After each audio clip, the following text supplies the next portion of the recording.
This is KCCK's Culture Crawl. I'm Dennis Green, and my guests today are from the upcoming Old Creamery Theatre production of Nutcrackers, the latest installment in the Nunsense series. Say hi to Lindsey, Cline, and to Katie, Colette. Good morning. Hello. Ladies, thanks for being here. Our pleasure. Great to have you come in. Before we dive into Nutcrackers, Katie, you've been a guest on the show a couple of times before. Lindsey, this is your first time, so tell me a little bit about the Lindsey Cline story.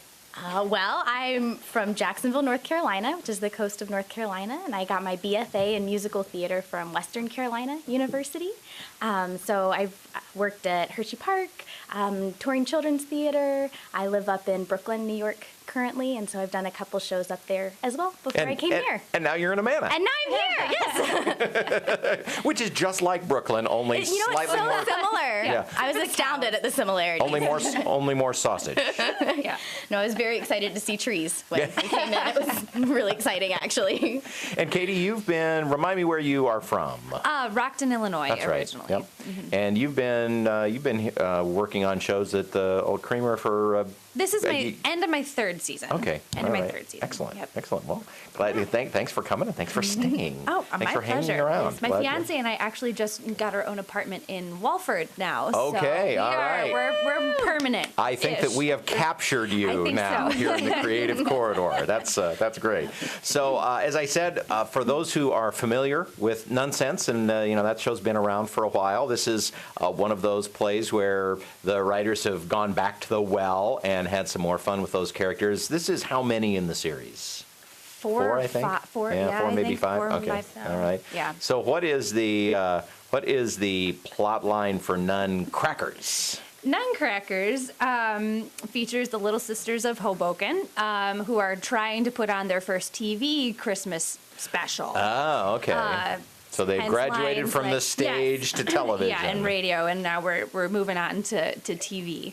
And so they've been practicing really hard on all their acts that they have put together, and of course mayhem ensues to derail all those plans. And what kind of variety show are they putting on? A musical one for the most part, well, which sure. makes sense. We've got one thing that's different about at least some of the Nunsenses. There are children in this one as well. And Lindsey is playing one of we call her Chief Child or King Kid.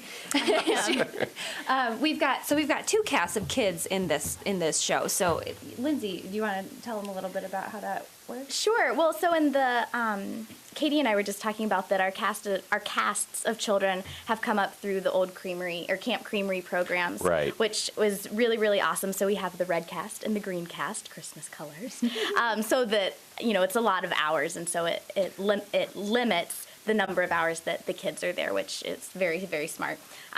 I am in both casts. I am red. Lindsey can handle You're kind of the kid. You're kind of the kid wrangler. I am. I do get to child wrangle, and I know this is primarily radio, but I'm not quite 5 feet tall, and my face is very round, and I blend right in with them. We joke about whether the audience is going to realize that I am not, in fact, 12, that I am grown. But it's really fun, and they are the winners of a talent competition that has been held school-wide, and so they come in and they have their own number, and they participate in the Nutcracker Ballet, which is one of my favorite parts of the show. Yes. Now the Creamery has done this show before, so if anybody remembers, this is prime comedic territory for Sean McCall and Marquita Centers. Reprising their roles as the priest and the Reverend Mother. Reverend Mother. Particularly in the ballet, it's worth the price of the ticket just for the ballet. For that. Let's just pause. Just imagine, let's just pause just a moment and imagine Sean and Marquita dancing the Nutcracker having ballet. a duel of sorts at the end of This is one of those times where it's great to be on the radio because the mental pictures are hilarious. It says it all. It's everything you could imagine in tenfold, probably.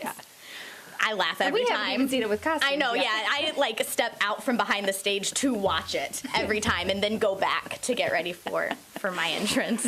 So we've talked, so obviously that's a favorite moment. What is it, what's good and also maybe what's challenging about stepping into this production with these actors who have not only done the show before, but have played these very same roles before? Yeah, that's a great question. For me, I would say, just in terms of character development, they already know what trajectory they need to take, and so it's a struggle, or a challenge, not a struggle. Maybe to not get so down on yourself that maybe you're not to a point that where they already know what the finished product is Because you're going still to be. figuring it out. Yeah, yeah, Sure. and Yeah. learning lines and blocking, and I'm super impressed with Marquita. She came in pretty much off book. It was all back in her brain mind, still, and she got it back right away. But at the same time, it's so great. I mean, they are clearly wonderful actors, and it's so much fun to play with them. And when they really already feel comfortable, it's Well, it's like interesting. you get to start. In essence, you're starting at the polish process almost. Yeah. You're moving past the figuring every. Where do I stand? Yeah, what do I say? exactly. What is my Like, character where- doing? And and- you're getting right to. Wouldn't it be funny if we did this? Yes. Exactly. Yeah. And totally. the beginning of a rehearsal process, especially in a company where we're really lucky and we get to work on a lot of different things, like simultaneously or in quick succession, it's a little stressful because you're trying to remember your lines and learn your music and all of that stuff. But for me anyway, it came in and there were little snippets of just things that were already really fun and that you could kind of see what you were working towards, and it was just like, okay, it's gonna be great. We're gonna be great. Yeah. Yeah. Well, and you also get to skip past the "oh my God, is this going to work" part. Yeah. Right. Because We know it will. Yeah, Yes. it will. Pretty good chance it will. Pretty confident. Pretty good chance the disasters that happen will be the planned ones. Yes. Well, it is live theater. We'll see. Talking with Katie and Lindsey from the Old Creamery Theatre about Nutcrackers, which, of course, this is the holiday production, so it'll be running into the holiday season, opening in the next week or so. I didn't check the November calendar. 19th. Okay, Yep. so November 19th through open the December next 20th. week. Okay. And then runs right up until the holidays. The Creamery has a little bit of a different matinee and weekday schedule, so can you run through that just so everybody knows? 'Cause Sure. We've got matinees on Wednesday and Thursday and Sunday at 2. And then evening performances on Friday and Saturday at 7:30. And All right. it's the same through every the show. week. Yep. Excellent. And then if people want tickets, they can go to your website, which Absolutely. is Just oldcreamery.com and order. or give a call and talk to a live person. And that phone number is 319-622-6262. All right. Lindsey and Katie, thank you so much for coming in. Thank It you. sounds like a blast. Sounds like the perfect way to celebrate the holidays Absolutely. with the Little Sisters of Hoboken and the Old Creamery Theatre. Thanks again. Thank you. you.